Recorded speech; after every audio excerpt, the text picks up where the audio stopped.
Esto es de cara a cara. Quédate, se va a poner muy bueno. Soy David García.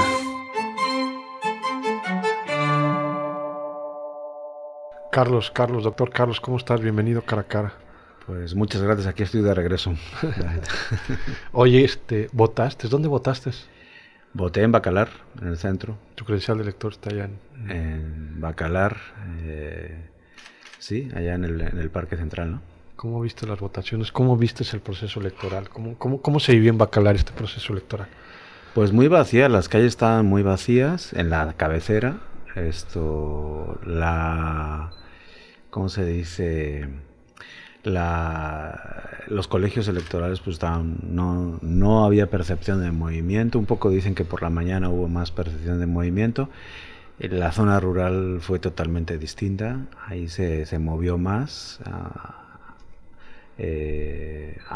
¿cómo se dice? Aunque todavía tengo que checar bien los números de cuántos votaron, cuántos dejaron de votar en el tema de nivel de participación por casillas, a ver cómo se movió en la zona rural, pero lo que sí es cierto es que hubo una operación de compra de voto por parte del Partido Verde en la zona rural impresionante, ¿no? ¿Algo histórico? ¿No se había visto antes? Pues eso es lo que me dijeron en algunas comunidades. Al día siguiente que fui, platiqué en 3 o 4 comunidades diciendo, y personas me dijeron, no lo habíamos visto nunca antes. Hay un dato objetivo. Pero al Verde no le interesa el sur, siempre le ha apostado sí. al norte de Quintana Roo. ¿Por qué comprar votos en el sur? Bueno, porque son muchos votos, a ver, y eso levanta también el porcentaje de participación. A lo mejor son más baratos también, no lo sé, pero el punto es que el Verde hace 4 años en Bacalar tenía 200 votos. El año pasado sacó 500 votos en la elección de diputada. Y ahora en el distrito 13, en todo el distrito, ha sacado cerca de 8.000 votos. Fueron 1.500 en José María Morelos. Ponle que haya sacado 5.500, 6.000 votos en Bacalar. Es una barbaridad. ¿Por arriba de Morena? No le llega todavía. No le alcanza, pero por muy poquito.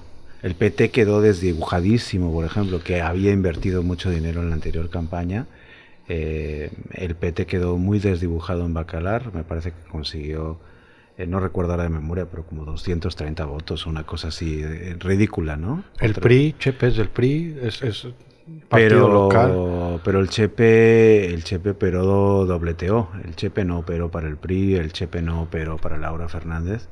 Se señala que no operó, pero realmente sí operó. Pero para los contrarios, ¿no? Claro, porque toda la estructura de Javier Padilla, que es el secretario general del ayuntamiento, se fue con el Verde, ¿no? Y de hecho se está hablando de que Chepe va a ser el candidato a diputado por el Verde, lo va a buscar, y que Javier Padilla va a ser candidato a presidenta municipal dentro de 2 años, ¿no? Sí. Entonces, con el Verde, encabezando al Verde, ¿no? Todas las estructuras de Javier Padilla con el dinero de la estructura del Verde son los que financiaron toda esa Creo que Chepe, desde que llegó a la presidencia municipal, dejó muy claro que ya no quiere nada con el PRI, ¿no? Lo hemos visto muy despegado en ese aspecto, ¿no? Y ahorita tú lo dices, operó para Morena, ¿no? Sí, efectivamente. Yo creo que quiere, que el Chepe no es que no quiera nada con el PRI, es un político profesional, igual que todos los políticos profesionales ahora, como se ha demostrado en esta campaña, lo que quieren es seguir viviendo el hueso. Suena así de duro, pero creo que es una realidad bastante evidente, ¿no?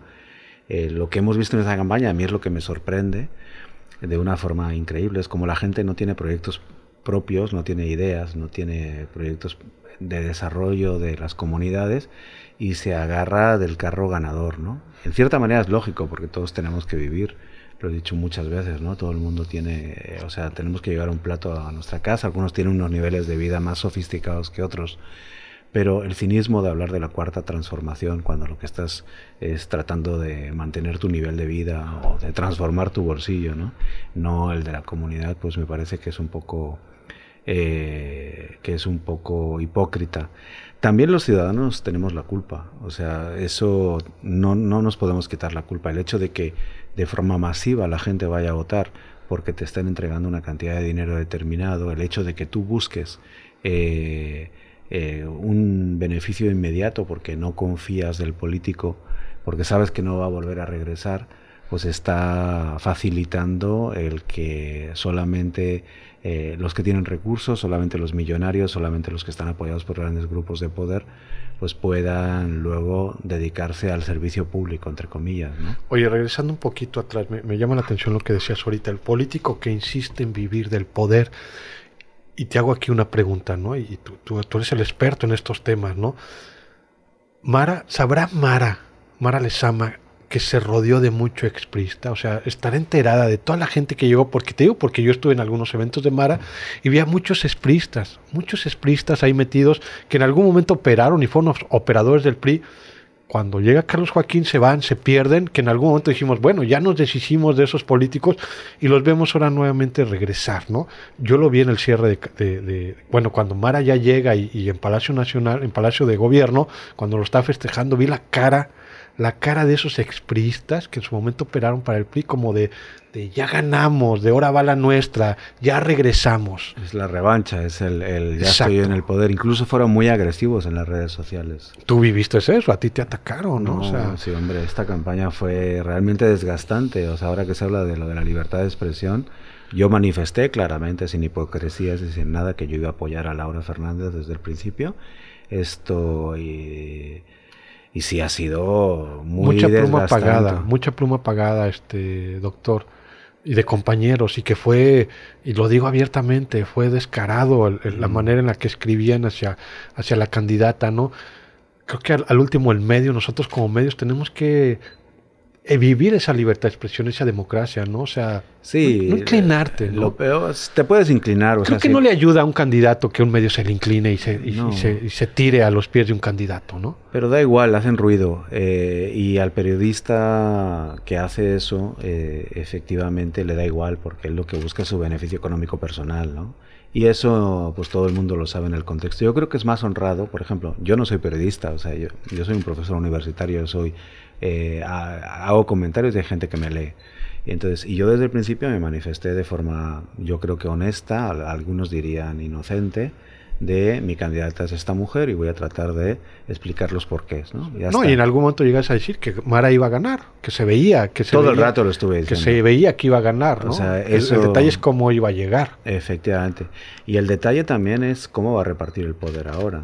O sea, Mara, eso es yo creo que la observación fina está en fijarse cuando Mara empezó a sentarse con gente. Mara no se sentó prácticamente con nadie hasta el momento electoral, lo que quiere decir que no quiso llegar a compromisos, porque los compromisos se los tenía con Jorge Emilio González o con quien los tenga, que tampoco estoy seguro con quién los tiene. Todos estos priistas de hueso colorado de toda la vida se sumaron en la campaña, todos estos panistas, periodistas. Se colgaron de la bestia, pensando, voy a tener hueso. ¿Van a tener hueso? ¿Van a tener espacio? O como Judas, ¿no? O dentro de ahora cuando empiece el equipo de transición, porque la administración pública cada vez es más reducida, no da para alimentar a todo el mundo, ¿no? Ni siquiera hay contratos como antes, porque no existe, hay una deuda importante, no existen ese tipo de contratos. Estos periodistas creen que van a poder seguir manteniendo el nivel de salario, porque ¿cuántos de ellos van a estar en la administración pública? Pues no tantos, o sea, entonces ha habido mucha gente que se ha movido por interés, por regresar al viejo PRI, y dentro de 2 meses vas a ver, se van a estar degollando. Y van a empezar a ver las críticas en contra del gobierno de Mara, y si no hay una línea, ojalá y la haya, a ver, ojalá y Mara sepa armar un gobierno serio, porque tonta no es, ¿ok? Sí, es una mujer muy inteligente. Tonta no es, con lo cual sabe de lo que se ha rodeado, y sabe en el momento en el que inició a rodearse. También es cierto que en su propio equipo en Cancún, ella ya tenía muchos expriistas, ella ya tenía mucha gente del Verde. O sea, tampoco es con la gente que ha trabajado, es con la gente que se siente a gusto. El Partido Verde ahora, que ha invertido como nunca, o sea, y así se ganan las elecciones realmente por el contexto en el que estamos explicando, pues son 7 diputados que le van a quedar, ¿no? Son 9 de Morena. Realmente, efectivamente, Jorge Emilio González va a cogobernar y van a hacer absolutamente lo que quieran. Y eso va a frustrar a mucha clase política que ha pensado que que ahora era su oportunidad, ¿no? ¿Pueden haber contactos de expriistas que hubieran trabajado con Jorge Emilio González y con El Verde? Sí, claro que sí. O sea, toda la última época de Beto Borge, pues muchos de ellos colaboraron, el propio Mauricio Góngora, esto pues era muy cercano al Partido Verde Ecologista de México, ¿no? Y operó ahorita para el Partido Verde. Por supuesto, entonces, bueno, vamos a ver regresar a esos, vamos a ver a la gente de izquierdas desanimada. Ya lo están en la buena parte del país. No hay cuarta transformación, la política se sigue haciendo de la misma manera, lamentablemente. No ha habido una transformación de la forma de hacer política. Los subsidios, el hecho de depositarle directamente dinero a la gente, pues es una compra de voto tradicional. Se están manejando políticas que no han dado resultados en otros países en ese sentido, y bueno, pues vamos a seguir en las mismas condiciones de siempre, ¿no? Ese es mi punto de vista. Creo que cada sexenio que vamos pasando en Quintana Roo, los que ya llevamos años acá, hemos visto más desgaste, tanto económico, en plantillas laborales, hasta en medios de comunicación. Ya no son los convenios de cuando en el tiempo de Félix González Canto, ¿no? Que se hicieron ricos muchos, ¿no? Ha ido bajando. El grupo de los nuevos ricos se ha ido haciendo más pequeño, ¿no? Más selecto, pero ahorita viene un partido nuevo dentro del Estado, ¿no? Que toma la cabeza, que es Morena, que viene con mucha gente, el Partido Verde, que viene mucha gente de fuera, y eso es lo preocupante, doctor, que viene mucha gente de fuera, que no tiene arraigo a su tierra, que no tiene arraigo al vecino. O sea, ¿qué va a pasar? ¿Qué nos va a pasar a nosotros? Y lo preocupante aquí es que no salimos a votar. No salimos a votar. Vuelvo a insistir, en todo el estado hay un 40% de participación, más o menos. Aquí en el sur es un 50%, pero de ese 50% habría que ver cuánto está en zona rural y cuánto de ello ha sido pagado, ¿no? Lo cual es peor todavía. Entonces yo creo que sí, que incluso la votación podría haber bajado hasta un 35%, si no es por esa compra del voto. Eso significa dos cosas. Eso significa, por una parte, que la gente está descontenta con los candidatos que se proponen. Hay una realidad. Laura no consiguió convencer, eso es real. ¿Tú le apostabas? Yo le apostaba, yo le tengo... ¿Por qué apostarle a Laura? Porque yo creo que es una mujer seria, yo creo que es una mujer inteligente, yo creo que es una mujer con experiencia que va a saber rodearse de gente que puede hacer las cosas bien, por lo menos esa era mi sensación, y que tiene capacidad de escuchar. Esas fue las razones por las cuales yo particularmente le apoyé, pero no logró jalar, es la realidad. No, y hay que saber reconocer la realidad. Pech lo hizo mejor de lo que yo pensaba. También es cierto, sobre todo en el sur, yo no pensaba que Pech iba a tener el resultado que ha tenido, que es bastante decente.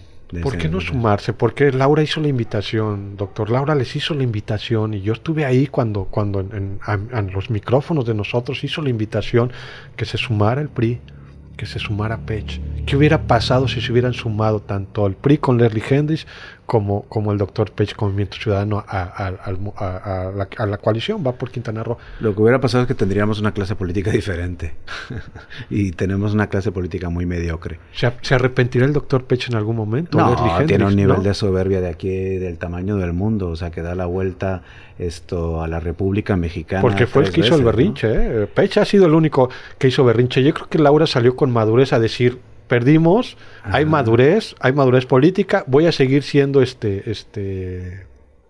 no encuentro ahorita la palabra que mencionó, oposición, voy a seguir siendo una oposición responsable y sigo con mis proyectos. Cuando vimos una rueda de prensa de Pech haciendo berrinche, casi diciendo que le robaron la elección, ¿no? O sea... No, está cañón, ¿no? Lo de Pech es ya de psiquiátrico, ¿no? O sea, realmente. Y Nivardo tiene un voto muy importante también, o sea, lo despreciaron. Recuerda que yo aquí te dije que el voto de Nivardo iba a ser importante entre los evangélicos y la gente de las zonas rurales que él ha apoyado, y efectivamente un 7% es muy digno, pero pues la gente que tiene alrededor no sabe hacer política, o sea, porque lo que tendrían que haber hecho es buscar esos sinergias para tratar de levantar un proyecto. Ojo, el Partido Acción Nacional y el Partido de la Revolución Democrática están en el piso. O sea, por culpa de ellos. O sea, Laura es una candidata externa que llegó y que supuso una posibilidad. Y que venía del Verde. Que venía del Verde y que venía del PRI anteriormente. Es una política profesional, efectivamente, por eso digo de su seriedad, de su experiencia, que no aguantó que Jorge Emilio González, que es un auténtico dictador, le dijera lo que tenía que hacer y cómo lo tenía que hacer, y dijo: yo quiero ser gobernadora de Quintana Roo, y trató de imponer un proyecto político que no pasara por las manos de Jorge Emilio González. Pero el PAN es un desastre de partido. O sea, a mí me vas a perdonar. Y el PRD igual. Y los candidatos que pusieron de diputados y de diputadas no ayudaron en nada el proyecto de poder confrontar a Mara y al Partido Verde Ecologista de México. El gobierno de Carlos Joaquín ha sido un desastre. Y muchos de los que estaban ahí en esas estructuras pues son los mismos del PAN y los del PRD. Eso también lo ha visto la gente, ¿no? Entonces, regresando...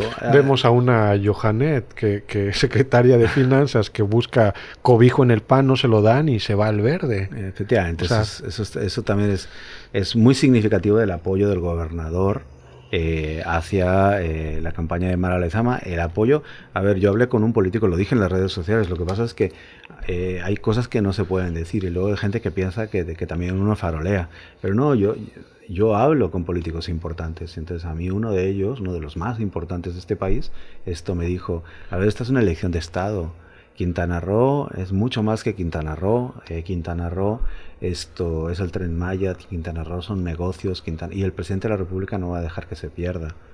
A mí me lo dijo este político en el mes de enero, y me enseñó las encuestas y me dijo: mira, Mara Lezama va a ganar, gana porque gana. O sea, y a pesar de ello, pues yo dije: pues me voy con Laura. O sea, y para adelante, ¿no?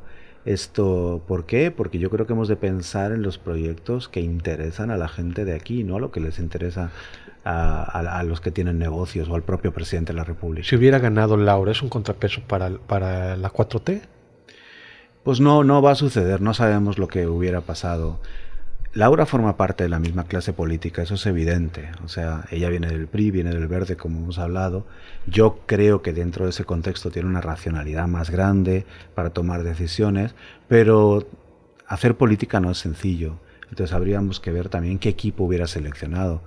En el 2016 yo apoyé a Carlos Joaquín González y fíjate cómo salió, ¿no? O sea, luego te rodeas, tienes una serie de compromisos. O sea, el hubiera no existe. Yo espero, a pesar de que un 16% de la votación es muy poco porcentaje, yo espero que Laura se consolide y que se abra un proyecto político que no significa crear un partido político, significa un proyecto de oposición en el que dejen trabajar, que no sean los mismos políticos de siempre, sino que hayan ciudadanos que puedan construir, pues eso, o en los medios, o no sé cómo, que podamos hacer llegar las cosas, que haya menos autoritarismo. Eso no va a suceder. Estamos en este contexto autoritario en el que la gente se ríe de los que pierden, en el que la gente se ríe de los que piensan diferente, en el que la gente mete el estilete para ver dónde te puede dañar en el hígado, ¿no? Esto, en lugar de pensar en construir un país, vuelvo a insistir, hay mucha gente que solamente piensa en construir un patrimonio personal, ¿no? Y hemos de pensar en construir un país, en construir un Estado, ¿no? Mara Lezama gana, doctor. Ya es la gobernadora virtual, está 1 o 2 días que le entreguen su constancia. ¿Qué le pinta a Quintana Roo? ¿Qué va a pasar en Quintana Roo? Tenemos un Congreso lleno de Morena y de Partido Verde, tenemos presidentes municipales de Morena, poca oposición en el Estado.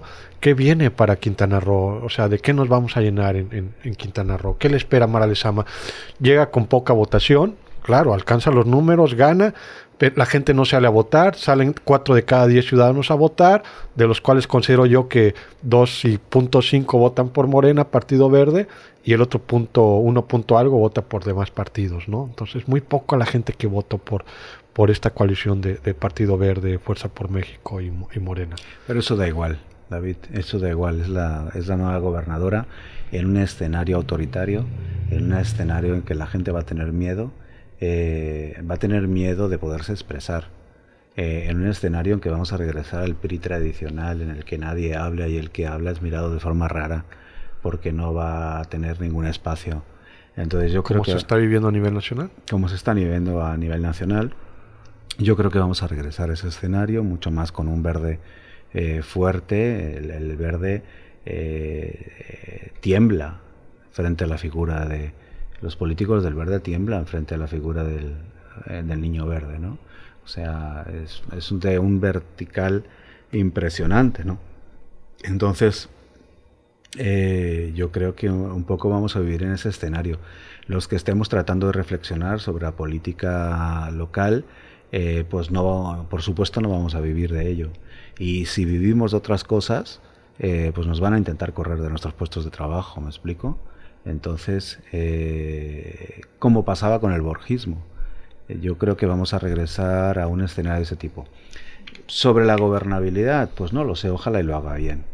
¿Me explico? Sobre el autoritarismo no tengo ninguna duda. O sea, los comunicadores que ahora han estado ganando esas millonadas de dinero y que van a agarrar buenos puestos o buenos huesos, como si los agarran, pues se van a sentir dioses durante un ratito, ¿verdad? Ya se empiezan a sentir dioses. Ya se empiezan a sentir dioses.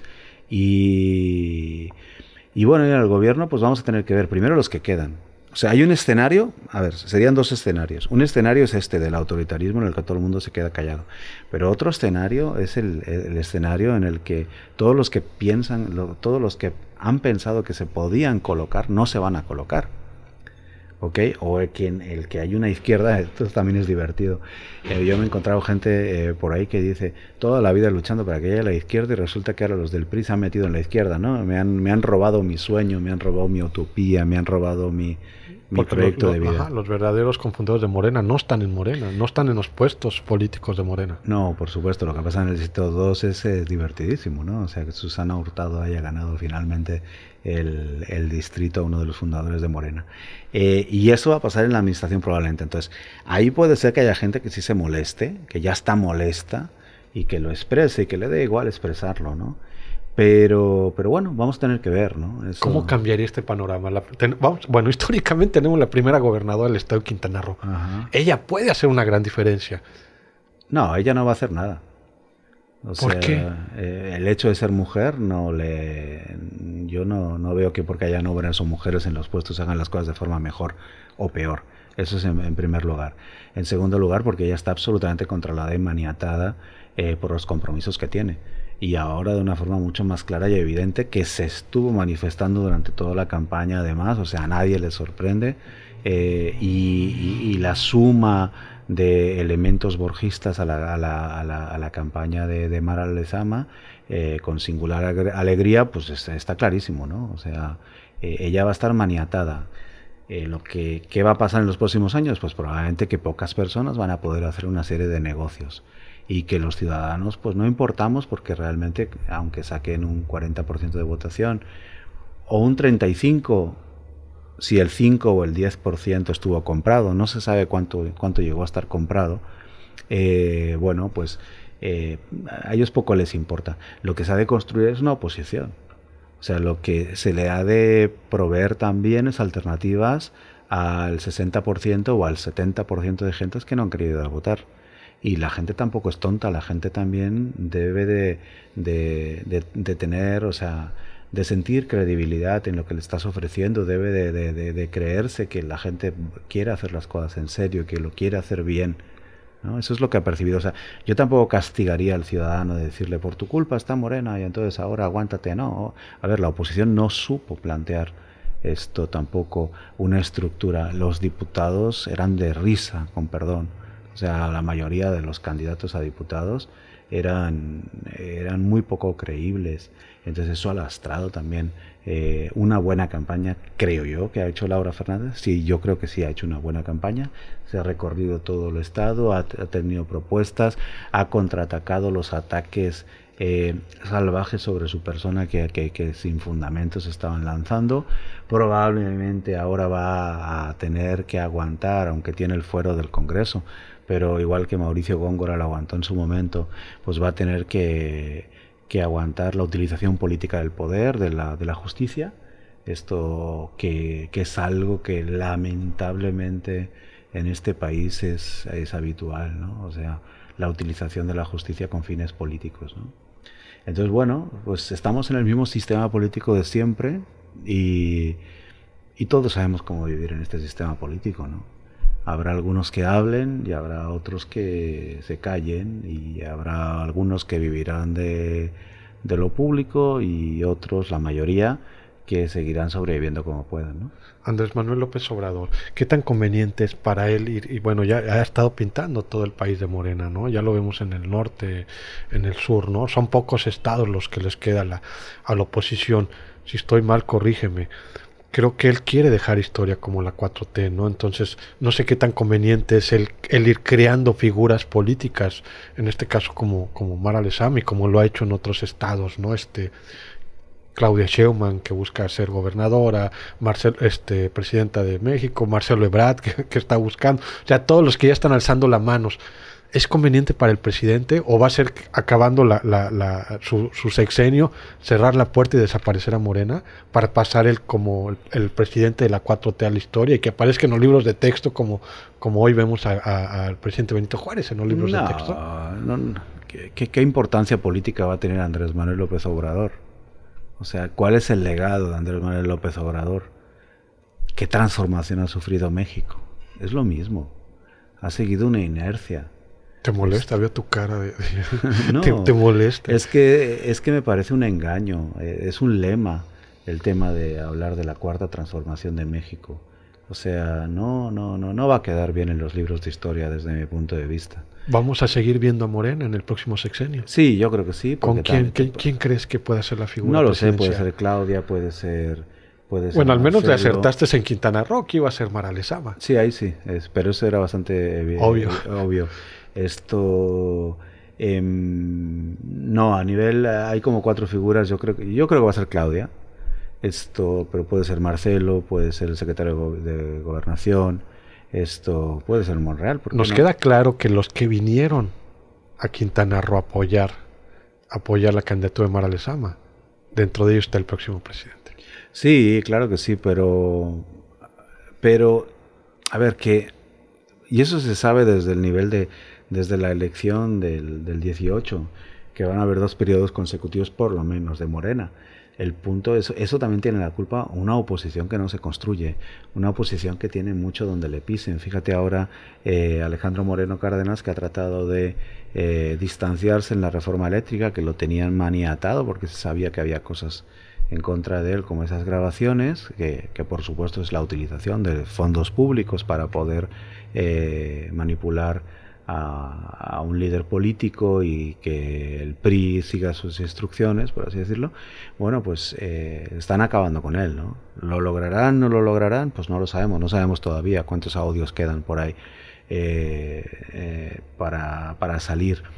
Pero él ha tenido incluso que romper con su propio compadre, ¿no? Que es el Güero Velasco, y señalar y grabarle, no solo grabarle una conversación, sino difundirla, cuando el otro le advierte, van a ir a por ti, vota a favor de la reforma eléctrica, ¿no? Y él dice, pues no, aquí, pues que saquen lo que quieran, ¿no?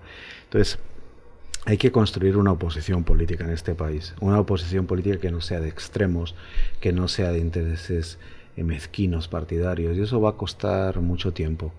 A lo mejor lo mismo que costó en la Ciudad de México, ¿no? Que empezaron con una secuencia de gobiernos perredistas, en los cuales además luego se fueron moderando. O sea, no es lo mismo Andrés Manuel López Obrador que Marcelo Ebrard o que la propia Claudia, ¿no? Entonces, pues ahí vamos a tener que ver, pero lo que sí se vislumbra es que sí, que vamos a tener, que va a ser muy difícil construir una oposición, y también en Quintana Roo, por supuesto. Oye, hablando de temas nacionales, el presidente no asiste a la Cumbre de las Américas. ¿Qué nos afecta, nos beneficia como país? Sabemos ya que hay un posicionamiento por parte de Estados Unidos a esto. ¿Cómo lo ves tú desde tu punto de vista? Pues que no afecta en nada. La relación con Estados Unidos no nos afecta. Sí, pero la relación con Estados Unidos es bilateral, y eso todo el mundo lo sabe. O sea, la multilateral no funciona, y en lo multilateral siempre pierde los Estados Unidos. Donde gana es en lo bilateral.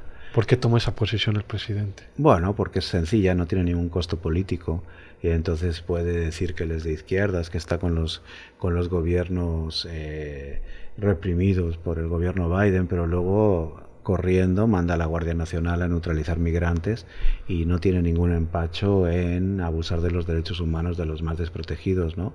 Entonces es una farsa, igual que la 4T, o sea, igual que esa idea de que se está transformando el país, eso es mentira. Entonces también es mentira esta posición. Vuelvo a insistir, lo multilateral no funciona, pero no ha funcionado desde hace muchos años. Donde se hace realmente la diplomacia es en el cara a cara, es en lo bilateral, y en eso México brinca cuando los Estados Unidos dicen algo, como Donald Trump demostró el otro día, ¿no? Cuando señaló que nunca había visto a alguien doblarse como había visto doblarse a Andrés Manuel.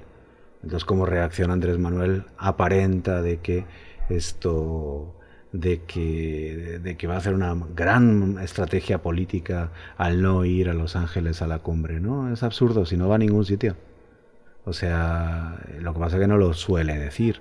Ahora lo puso sobre el escenario, pero eso no tiene ninguna consecuencia mientras en lo bilateral se haga lo que los Estados Unidos y México acuerden, ¿no? Que es lo que los Estados Unidos quiere que se hagan en general. A veces considero que es un show montado, ¿no? Hasta las propias mañaneras y en la manera en la que le preguntan al presidente, ¿no? Y quien hace la pregunta es un periodista japonés, coreano, que viene y hace específicamente la pregunta y él se desplaya de por qué no va a asistir a la Cumbre de las Américas, ¿no? Sí, por supuesto, es un buen político Andrés Manuel. A ver, no es nada tonto, él vive en permanente campaña, esto se ha dicho muchas veces también y es cierto. Y las mañaneras, bueno, es un ejercicio complicado, pararse todos los días a esas horas, ir ahí a platicar no se sabe de qué. Y bueno, y esto, pues no todo el mundo está dispuesto a hacerlo. No porque esté bien, yo no creo que sea necesario, pero mediáticamente sí es muy relevante porque él está marcando su mensaje diariamente, ¿no? Entonces eso es una estrategia de, ¿cómo se dice?, de campaña permanente, de tratar de difundir mensajes, y en eso lo ha hecho muy bien para su propio beneficio el presidente, ¿no? Doctor, estamos en la recta final. Te apedrearon mucho en las redes sociales por el tema que siempre has escrito, siempre has analizado y has puesto una postura y la has defendido de principio al final. Vamos a seguir viendo al mismo doctor Barrachina en las redes sociales. Ya no tiene una candidata, no llegó, a quien apoyabas no llega, ahí llega Morena. ¿Cómo vamos a leerte en redes sociales? ¿Vamos a seguir viendo esa crítica constructiva, ese análisis? Pues espero que sí, pero quién sabe, porque, a ver, en la campaña no he hecho análisis, o sea, he apoyado a Laura Fernández, no he hecho análisis político, pero también todo depende de la carga de trabajo que uno tenga, ¿no? En la primera etapa de Carlos Joaquín sí hice mucho análisis. También yo pues me dedico a la academia, tengo que escribir artículos académicos y ahora estoy con un par de proyectos muy interesantes sobre relaciones civiles militares, sobre la frontera sur. Entonces pues estar escribiendo en redes, pues si te fijas no he hecho columnas largas desde hace tiempo. ¿El cuadro político lo tienes? Lo tengo medio abandonado, sí, lo tengo medio abandonado porque no me da la vida y todo esto, ¿no? Entonces no vivo de esto, vivo de ser profesor, vivo de escribir artículos académicos y a veces ni siquiera me da para las cosas que me encargan, ¿no? De poder hacerlas. Entonces pero ya he dicho varias veces que estaba cansado de escribir y luego llega un día, se me meten 3 ideas en la cabeza, que es lo que me pasa a mí, ¿eh? A mí de repente se me ocurre una idea y ¡fum! Y es como una bala, ¿no? Y eso detona en las redes, porque no sé, o sea, porque se me van ocurriendo ideas y entonces... Y a veces cuando hago un artículo más largo de 3 páginas, ¿no? La gente me dice, no, pero no debe ser tan largo, pero son los buenos. Los bullets, las ideas estas así que encienden las redes, pues eso son ocurrencias de segundos, ¿no? Incluso, por ejemplo, hay una cosa que me desespera, ¿no? Que pones una idea como para abrir el debate y entonces parece que tengas que ser absolutamente preciso con el dato como si fuera un artículo académico, ¿no? Porque te dicen, no, esto nos va a calar, es el distrito 13, bueno, sí, está bien. pero estoy hablando, por ejemplo, de la subida de 200 votos a 8.000, o sea, cuando el 65%, 70% es voto de Bacalar, ¿qué más da, no? O sea, no es un artículo académico, es una reflexión para detonar que la compra de voto se evidencia de esta forma, ¿no? Ahora tengo un encargo, por ejemplo, de un artículo académico sobre las elecciones que me voy a poner ahora en estos días, ahí sí voy a ser muy preciso, ¿no? Como tengo que hacerlo como profesional, muy preciso y muy orientado en ese sentido, ¿no? Pero eso luego la gente no lo lee. Por ejemplo, trabajo muy serio que he hecho es sobre el tema de los homicidios y pongo las tablas ahí de cómo el gobierno de Quintana Roo ha manipulado las cifras de homicidios y las ha puesto, ha cambiado los homicidios dolosos como si fueran homicidios culposos, ¿no? Los dolosos son los asesinatos directos, los culposos son accidentes de tránsito, suicidios, cosas de estas. Explico eso, pero eso cuesta que llegue a la gente, porque no tiene morbo, no tiene el golpeteo. Y también es cierto, o sea, a ver, en las redes te encuentras los trolls estos, te encuentras bots, te encuentras mucha gente que lo que quiere es subirse y destacar un poquito, ¿no? Y entonces hay algunos que nos leen, algunas personas, y entonces hay otros que se piensan que atacando o ir a morder a Barrachina pues me van a leer más, ¿no? Y eso pasa, ¿eh? Claro. Incluso entre miembros del periodismo, consolidados. Sí. Entonces, me están pagando poco, voy a morder para que me paguen más, ¿no? Entonces eso sucede, aunque parezca que un exceso de soberbia por mi parte, pero es la realidad, creo yo. Y bueno, y a veces sí es un tanto desgastante, no por el ejercicio que me apasiona, sino porque pues, uno tiene mucho trabajo y también se cansa, ¿no? Barrachina, un placer tenerte como siempre aquí, cara a cara. Ojalá y nos sigas visitando, siempre es placentero platicar contigo y hacer un análisis. Y qué mejor ahorita, ¿no? Que acaba de acabar el proceso electoral en Quintana Roo. Sí, pues hablamos al inicio de la campaña y hablamos al cierre. A ti te agradezco y a tus compañeros pues por tenerme aquí y por poder tener esta oportunidad de explicarme un rato, ¿no? y de comentar estas ideas. Que yo creo que es importante, hay que construir proyectos políticos, ¿no? Como ciudadanos, aunque sea muy difícil, aunque no tengamos dinero, aunque no estemos entre las élites del poder, pero pues hay que utilizar estos espacios pues para tratar de reflexionar, ¿no? Y yo creo que es un buen momento para los que no llegaron, seguir trabajando sus proyectos políticos, no abandonarlos, ¿no? Porque último creo que hay que hacer una oposición responsable, ¿no? Y creo que en eso estoy de acuerdo con Laura, ¿no? Va a ser una oposición responsable, esperemos y siga y no sea nada más llamarada de petate y en unos meses la veamos otra vez perdida en las redes sociales o es fuera que no de foco, ¿no? No es sencillo, David, no es sencillo el mantenerse en el... Ella regresa a la Diputación Federal. Sí, ¿no? Ella regresa, pero bueno, o sea, lo que se deberían es de consolidar sus estructuras sobre el territorio, no solamente es ella. Es toda una clase política que tiene que salir y mandar un discurso y tiene que ser permanente. Y van a haber 2 diputados de oposición, me parece. 3 con Movimiento Ciudadano, porque el MAS pues se va a plegar. Esto no es nada, ¿no? Entonces los presidentes municipales van a estar totalmente subordinados. Entonces no es tan sencillo el generar oposición. En las redes lo primero que te dicen eres un chayotero, ¿no? O sea, estás cobrando por decir lo que piensas. Bueno, los que tenemos la suerte de vivir otra cosa no lo requerimos, pero hay mucha gente que sí lo requiere porque es normal, tienes que vivir, ¿no? Como si es lo que yo siempre digo. Entonces, y en Quintana Roo, yo creo que en muchos estados el periodismo se ha hecho un negocio muy redituable.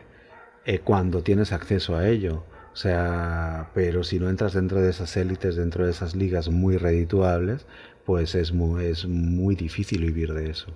Entonces, el poder construir sociedad civil en un contexto autoritario no es nada sencillo. Y el hacer política y el no desanimarte y el ver como siempre los partidos políticos con sus intereses te están tapando y te están no dejando llegar, y eso es muy complicado de asimilar psicológicamente, ¿no? Porque la gente buena quiere generar proyectos, quiere hacer cosas, pero las élites partidarias pues colocan a su hermano, colocan a su novia. ¿Cuánto tiempo más va a aguantar el país esto, hablando a nivel nacional? Pues este país aguanta mucho, ¿no? Como Colin Powell cuando le preguntaron cuántos muertos aguanta la guerra de Irak, ¿no? y porque Vietnam como que no aguantó tantos muertos, ¿no? Y dijo los que sean necesarios. Pues este país y todos los países aguantan lo que sea. Entonces, lo interesante es que sí hay una sensación, hay un pensamiento en buena parte de la gente de querer ser más demócrata. Eso se refleja en la poca participación, porque dice, esta gente no me está a mí convenciendo. Pero claro, la poca participación hace que te llegue gente como Hernán Villatoro llegó con un 11% de participación a ser diputado, ¿no? No ahora, sino en la anterior elección, ¿no? El hecho de no tener gente preparada, que sea capaz de atraer a personas, que luego también somos muy desconfiados. ¿En quién vas a confiar? Eso también es algo, ¿no? O sea, porque si se te acerca alguien, algo querrá, es lo que uno piensa inmediatamente. Y que además me dé algo, porque si no me da algo, pues entonces pues no merece la pena, ¿no? No puedo confiar en él porque no es fuerte, porque no tiene esa presencia, ¿no? Superar eso es muy complicado. Yo te soy honesto, yo voté en el Distrito 14. Cuando me dan la boleta del Distrito 14 veo los candidatos. ¿A quién votar? Te lo digo y soy muy honesto. Y aquí tuve a los candidatos del Distrito 14 y los escuché a todos. Creo que solo la de Morena que no vino. No, ni nos buscaron. Pero los demás aquí los tuvimos. Dije, ¿por quién votar? O sea, no había algo así como que... Todavía ahí con la crayola en la mano todavía dudé a quién le voy a dar mi voto, ¿no? No, pues fíjate que yo tenía 2 alumnos por lo menos ahí, entre 2 candidatos, ¿no? Y a los 2 les tengo aprecio, ¿no? Le tengo aprecio a Fausto y le tengo aprecio a Cornelio. A Erika Cornelio. Pero bueno, o sea, yo creo que el discurso de Fausto es absolutamente trasnochado, o sea, no solo trasnochado, sino que no conecta con la sociedad, representa a un núcleo muy pequeño de gente. La sociedad actual en la que vivimos. Sí, ¿no? Representa muy poca gente. Y Erika se me hace muy buena candidata. No estoy de acuerdo con alguna de las ideas que ella maneja, para nada. Pero sí sí creo que tiene un futuro político por delante interesante. Una persona que se ha cuidado por prepararse y todo, ¿no? A los 2 les tengo afecto, y son parte de esta clase política que debe irse construyendo, pero tú no puedes construir opciones políticas desde la exclusión, y un poco los 2 tienen ese pecado, sí, que excluyen desde perspectivas extremas. Totalmente, ¿no? De acuerdo. Entonces, doctor, como siempre, un gusto tenerte aquí. Pues muchas gracias otra vez. Esto es Cara a Cara. Agradecemos a nuestro productor Israel Gómez, a todos los que están detrás de cámaras y hacen posible este programa. Buenas noches.